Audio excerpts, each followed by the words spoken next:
సర్వశక్తుడాయన, సార్వభౌముడాయన, విశ్వ నిర్మాణకుడాయన, విశ్వ న్యాయాధిపతి ఆయన. మాట కూడా చెప్ప కనుసన్నజాలు. జస్ట్ ఆయన కోపం వస్తేనే పర్వతాలు కదిలిపి గడగడ గడగడలాడతాయంట. ఆయన కోపపడి గద్దించగాని లేదు. ప్రభు కోపిస్తే ఆ కోపానికి పర్వతాలు కదులుతాయండి గడగడ గడగడ. అంత శక్తి గలవాడు నీకు తోడై ఉన్నాడు.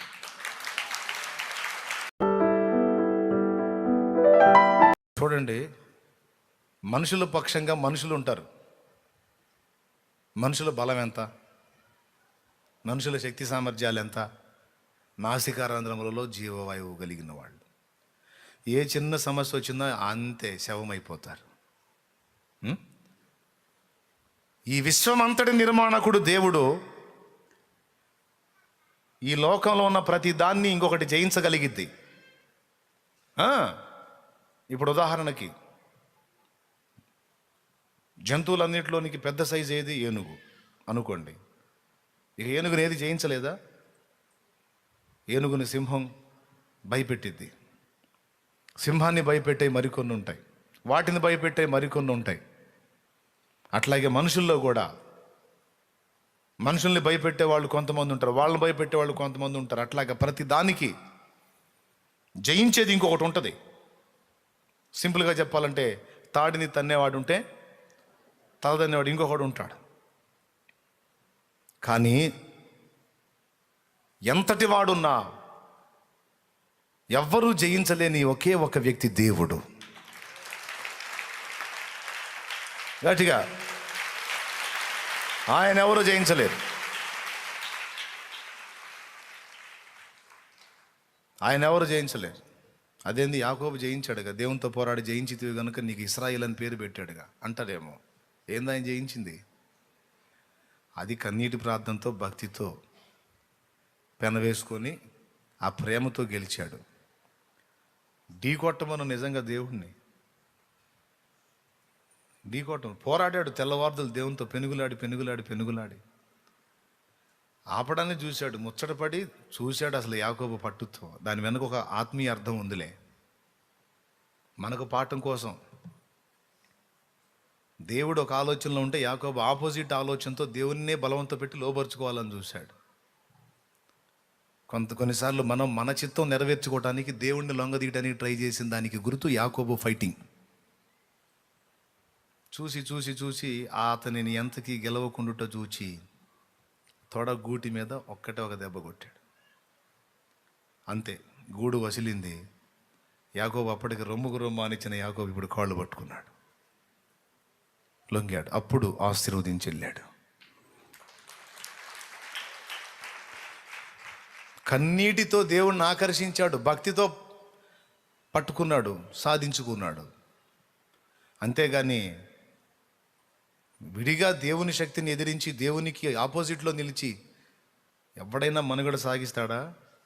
ఎందుకు? సృష్టి మొత్తం ఆయన చేతి పని, మనమంతా ఆయన సృష్టి. ఆయనేమో మన అందరి కర్త.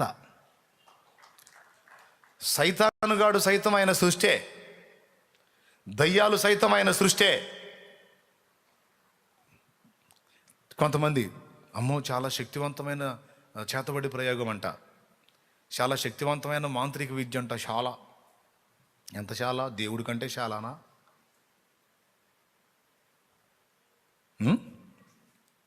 అసలు ఆయన ఎక్కడా? ఇంత పెద్ద భూమండలం మొత్తం కలిపి నా పాదపీఠం అన్నాడు. ఇక ఆ కాలు ఎంత ఉంటుందో ఊహించండి.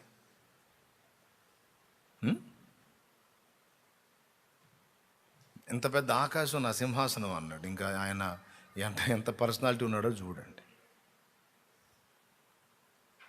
అంత పెద్ద ఆకాశం మొత్తాన్ని కలిపి సింహాసనంలో కూర్చున్నాడు. సింహాసనం ఎంత ఉంటుంది? మొత్తం 2 మూరలు ఉండదు.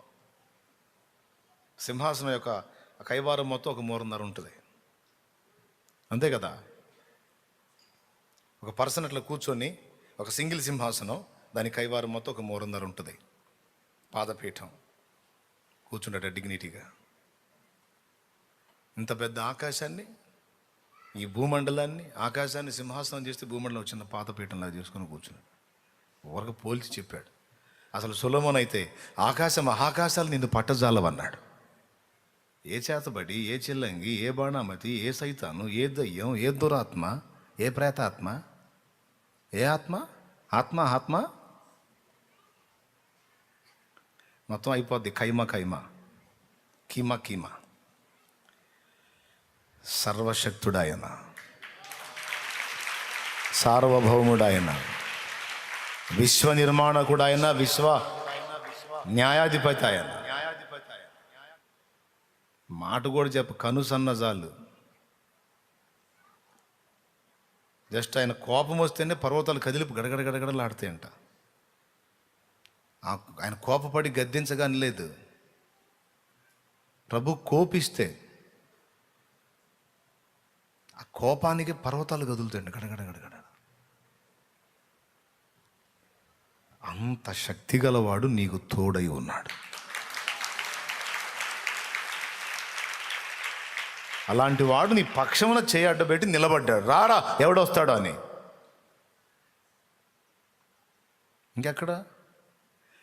ఆగని హోరులో ఆదిన నేలపై నా ముందు వెలసితివే సైన్యముల కధిపతివై.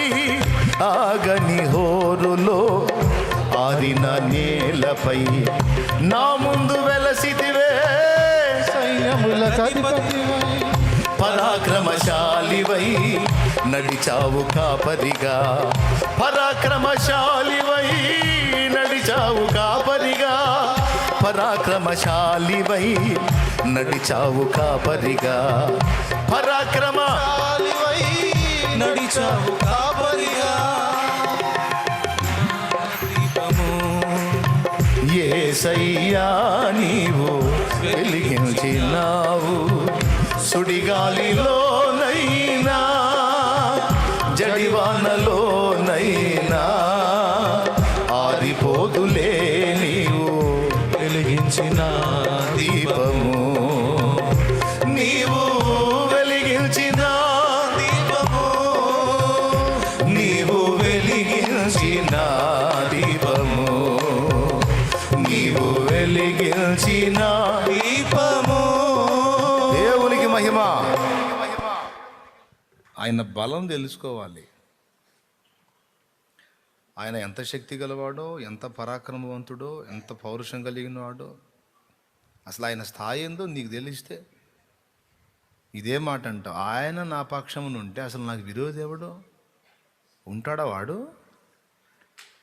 నాకు విరోధంగా పడగెత్తినోడు ఉంటాడా? నామ రూపములో లేకుండా నశిస్తాడు. ఎందుకు? సృష్టికర్త నాకు తోడై ఉంది. ఎవరు నీకు తోడై ఉంది? ఎవరు? మరి ఏదేం చేస్తుంది నిన్ను? మనుషులు భయపెడుతున్నారు. ఎంతవరకు ఉంటారు వాళ్ళు? ఒక్క చూపు చూస్తే చాలు. ఇక మళ్ళా వాడికి నీ మీద తగా తీసుకోవడానికి ఇంక వాడు ఉండను కూడా కనపడ్డి. ఆయన చూస్తే ఎంతసేపు నా దేవుడు బలవంతుడు అనే సంగతి నీవు తెలుసుకొని ఉండాలి. బలవంతుడు అయి ఉండి కూడా ఎందుకు మౌనం దాలుస్తున్నాడు అంటే కారణం ఉంది. బలవంతుడు అయి కూడా మౌనం వహిస్తున్నాడంటే కారణం ఉందే. అందుకే అట్లా మౌనంగా ఉన్నాడు. నవ్వుకోవాలా, నిన్నెవరైనా కదిలిస్తే, నిన్నెవరైనా ఇబ్బంది పెడితే లోపల నవ్వుకోవాలా. తేడా పడతావరా నువ్వు అని. ఎందుకు నవ్వెందుకు తెలుసా? నేను ఊరుకున్నా, నా పక్షాన ఉన్నాడు ఊరుకోడు. నీ జాయింట్లు కూసాలని ఓపెన్ చేస్తాడు అని అప్పుడు రావాల చిరునవ్వు. అనుకో, ఎన్ని అనుకుంటావు అనుకో. వినేవాడు వింటున్నాడు, నీ పెళ్ళి అయ్యిద్దని. ఆయన నీ పక్షమున ఉన్నాడు. ప్రభు నీ పక్షమున ఉన్నాడు. ఇక నీకు విరోధి ఎవడు? నీ ముందు నిలవగలిగేది ఎవరు? పాట ఒకటి పాడుకున్నాగా, నీ పక్షముగా యేసు ఉండగా నిన్ను గెలుచువాడు నీ ముందు నిలుచువాడెవ్వడు, నీ ముందు నిలుచువాడెవ్వడు, నిన్ను కాచువాడు కాడు, ఎన్నడు ఎడబాయడు, నిదురపోడు. ఆమేన్. నిన్ను కాచువాడు నరుడు కాడు, ఆమేన్. ఎన్నడు ఎడబాయడు, నిదురపోడు. నీ పక్షమున యేసు ఉండగా నిన్ను గెలుచువాడెవ్వడు, నీ పక్షమున యేసు ఉండగా నిన్ను గెలుచువాడెవ్వడు, నీ ముందు నిలుచువాడెవ్వడు, నీ ముందు నిలుచువాడెవ్వడు, నిన్ను కాచువాడు నరుడు కాడు, ఎన్నడు ఎడవాయడు, నిదురపోడు. నిన్ను కాచువాడు నరుడుగాడు, ఎన్నడు ఎడవాయడు, నిదురపోడు. స్తోత్రం. 50 మూరల ఎత్తైన ఉరికొయ్య చేసి దాని మీద వేలాడదీయాలనుకున్నాడు మొర్దెకైని హామాన్. కథ తిరగబడింది. వాడి చేతనే మొర్దెకైని ఊరేగింపజేసి, మొర్దెకై తన దాసుని నాశనం చేయాలని వాడు కుట్రపని ఉరికొయ్య చేపిస్తే దాని మీద వాడే వేలాడేటట్టు చేశాడు. తిప్పేస్తాడు, అంతే అయిద్ది. నీకు తగిలించాలని చూస్తే అది వాళ్ళ మెడకే తగిలిస్తాడు. చప్పట్లు కొట్టు దేవుని మయంపరుచుకో. నిన్ను పాడు చేయాలని చూస్తే వాడికే తగిలిద్ది అది. అట్లా ఎన్నో సంగతులు ఉన్నాయి లేఖనాల్లో. ఆయన నీ పక్షమున ఉన్నాడు, అది గుర్తించు.